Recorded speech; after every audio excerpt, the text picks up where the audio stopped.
With 2021 is over. It is done. Completely, mate. Where it ended a great, albeit very mixed bag of game releases. With 2022 bringing the likes of God of War Ragnarok, Elden Ring and Breath of the Wild 2, we thought we'd take a quick look at our individual choice for the 2021 Game of the Year. So, here we go.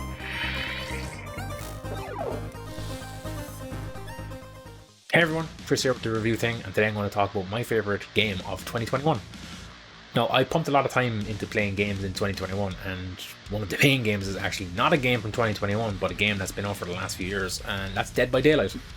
Pumped a lot of time into it this year. I started off like a baby survivor, and now I'm consistently hitting rank 1 survivor. I recently hit rank 1 killer, and it's the first game in a long time where the hours put in, I can see the improvement. I can see, like, you know, that, hey, I'm actually somewhat decent at this game, which is nice for a change. A game that I played that came out in 2021 that I really enjoyed was Resident Evil Village. Some things I don't agree with, but others I do like. But the game that I most enjoyed in 2021 was actually not a game itself, but DLC for a game. And that DLC is the Ancient Gods Part 2 for Doom Eternal.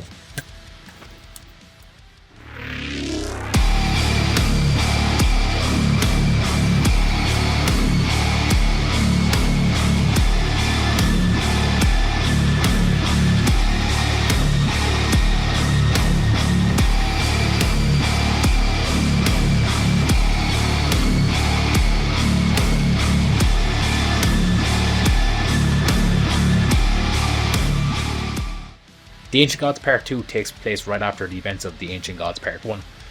The Ancient Gods Part 1 came out at the end of 2020, October 20th. This DLC wraps up the story of Doom Eternal and the Doomslayer himself. The DLC had some pretty cool encounters, some new and old mechanics, some new enemies. It introduced a new weapon. What I say what it is? You've probably seen all the promotional art anyway. But everything was a great way to wrap up the game. I thought the final boss fight wasn't difficult, but it was awesome. It was just epic, I thought. And mad shout out to Andrew Hulshult and David Levy. These are the composers that jumped on board after the whole debacle with Mick Gordon and id Software. They created some fantastic music for the DLC, like really, really good. It was hard shoes to fill, but they really did like a stellar job. From both the Ancient Gods Part 1 and the Ancient Gods Part 2. Both DLCs combined are like a really good like challenge. I know they tweaked a few things here and there since, but the DLC makes the base game look like a tutorial in comparison difficulty wise. I would highly recommend jumping into this DLC if you've played Doom Eternal, and if you haven't played Doom Eternal yet, I believe it's free on Game Pass, so guys, please do yourselves a favour. Jump into one of the best first person shooter games you'll play in the next few years. Phenomenal experience. I'm going to miss it, honestly, but Doom Eternal keeps making me come back every time. Like, I play it monthly. Like, I may not play it throughout the entire month, but I'll play it for like a few days a month. It's one of the best first-person shooter games I've ever played. But that was my favourite game of 2021, or, well, favourite thing of 2021. I'm looking forward to seeing what 2022 brings, and I hope to see you there soon, guys. Take care. So this decision was actually a lot harder than I initially thought it would be. Naively, I thought there was only really a few games released in 2021 that were of any significance to me, but it wasn't until I started researching this that it actually dawned on me how good 2021 actually was. We had games like Resident Evil Village, Ghost of Tsushima, Skyward Sword HD Remake and Battlefield 2042. I managed to narrow it down to 2, but eventually 1 shone through. And that, for me, was Metroid Dread.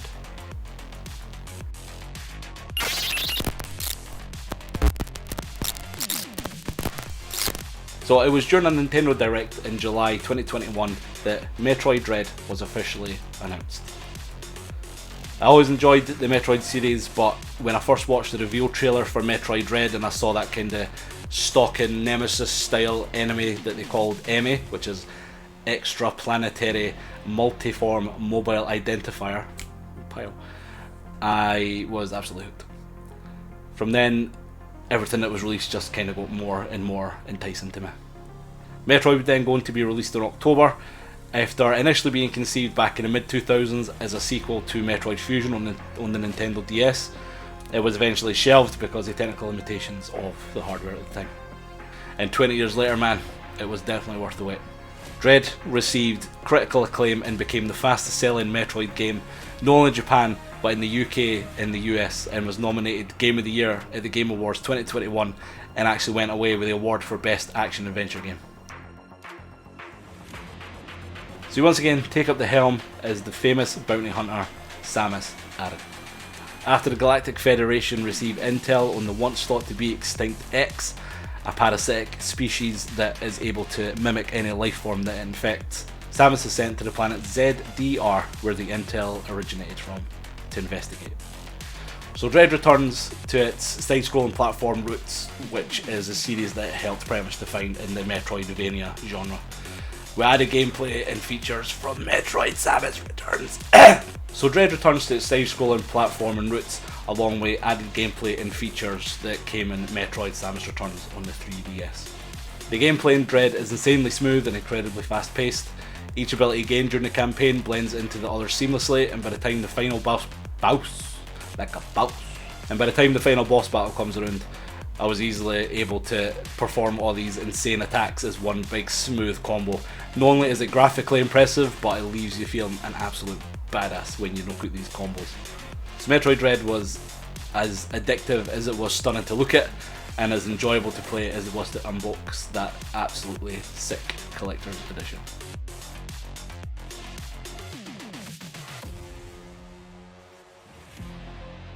All of this added together makes Metroid Dread my 2021 Game of the Year. So 2021 brought out so many games, so many amazing games, and one really sticks out in my mind. Before I reveal what my Game of the Year actually is, I just want to give a massive shout out to a couple of games that really impressed me this year. One of the biggest ones was Resident Evil Village. I mean, this game was just absolutely incredible. Definitely a great take on the Resident Evil series, and this game just captured me from the word go. I mean, there was just so much hype for this game that when I actually got around to playing it, I just loved it. It was great. One of the other games that really stood out to me was an old franchise called Oddworld, and this year they released a new Abe's Odyssey game, and that was called Soulstorm. Now this game was absolutely incredible. It's very similar to the original Oddworld games that came out on the PS1, and I gotta be fair, I absolutely loved it, and what I've played so far has been great. I also got to play another Borderlands game this year, and that's Tiny Tina's Assault on Dragon's Keep, which is, again, another game that I haven't quite finished yet, but my god, it's just brilliant. It's kind of like a lead up to the new game that's coming out in 2022, and I'm looking forward to checking that out too. Another game that completely gripped me was a Metroidvania game called Skull Attack. Graham actually recommended this one to me, and I hate him for doing so because the game was really hard. Although he managed to complete it in a couple of hours, I think I managed to get about 5 hours in before it really started to get on my nerves. But I will say it was definitely worth a playthrough. And the last one, before I mention my Game of the Year, is Metroid Dread. I mean, what a game. I can't wait to play more of it. I've only recently got it, but I'm really enjoying what I played of it so far. But despite how good all of these games were, there was one that really stood out to me. So I'm just going to say, this game actually came out in 2020, but it's the DLC that really got me excited this year. And even though it was only a couple of hours, I thoroughly enjoyed my entire playthrough of it. It was just amazing. What game is it? Of course, it's Final Fantasy VII Intergrade. So this was the PS5 upgrade, and where do I even begin? They knocked this game out of the park. Considering it's a DLC add-on for the base game of Final Fantasy VII, it was absolutely incredible. Not only did they upgrade the visuals for Final Fantasy VII Remake, they also allow you to play as Yuffie, who is one of the playable characters from the original game. Now this is more than just a little short add-on adventure to the original game.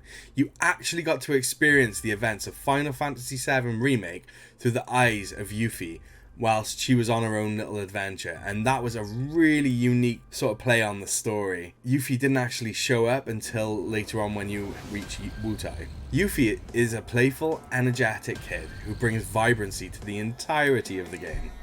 And I love the interaction she had with all the original characters in the game as well.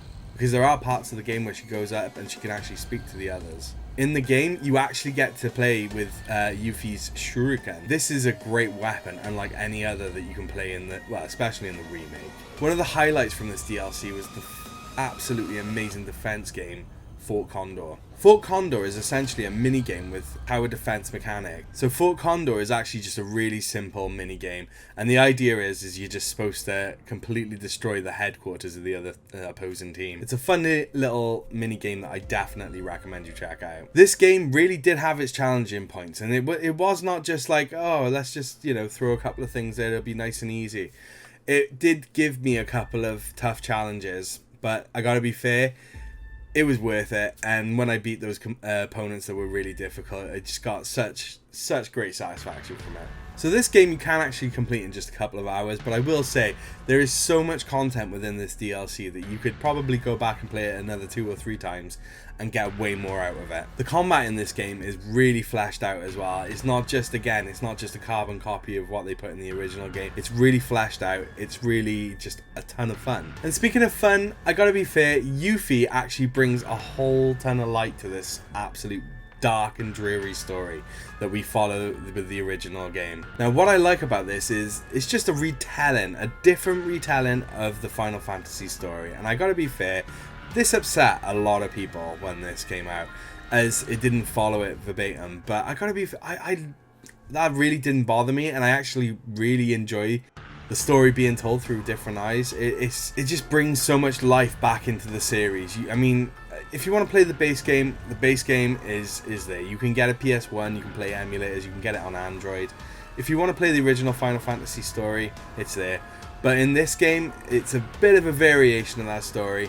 And one of the great things as well is there was some great little end sort of game like clips of the team, and I would definitely say those are worth watching as well. Overall, this kind of gives just a little idea of what is going on and what may be coming up very soon. So hopefully we'll hear about part 2 in 2022, if not 23. Well, there you go. That is our individual 2021 Game of the Year choices. Now, we'd love to know down below what your gaming highlights for 2021 are and what you're looking forward to in 2022. Let us know down below, and please don't forget to hit that like button and subscribe, and we will see you in the next one. Take care.